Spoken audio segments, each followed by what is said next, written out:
தேவையில்லாதவைகளையும் யோசித்து குழப்பங்களை மனதில் சுமந்து கொண்டு நீ நிம்மதியை இழந்துவிடக்கூடாது.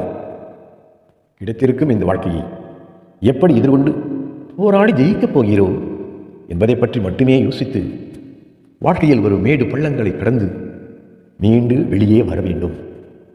இன்னல்கள் வந்தால் எதிர்த்து நின்று போராடி வாழ பழக வேண்டும். வாழ்க்கை என்னும் போராட்ட களத்தில் உனக்கு நான் தீங்கு நேர விடமாட்டேன். நான் எப்போதும் உன் உற்ற துணையாய் இருப்பதால் உனக்கு தீங்கு நேராது. அப்படி எந்த தீங்கும் நேராமல் நடத்தி செல்வேன். உன் துயரங்கள் எல்லாம் விலகப் போகிறது. மகிழ்ச்சியாக இரு. எந்த சூழ்நிலையிலும் மனம் தளர்ந்து விடாதே.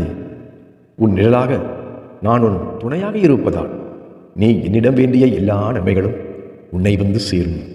அந்த நல்ல நாள் அருகில் வந்து விட்டது. நீ சிறப்போடு வாழ்வாய். பாபா இருக்க பயம் எதற்கு, கவலை எதற்கு? பாபா சரணம். ஓம் சாய்ராம்.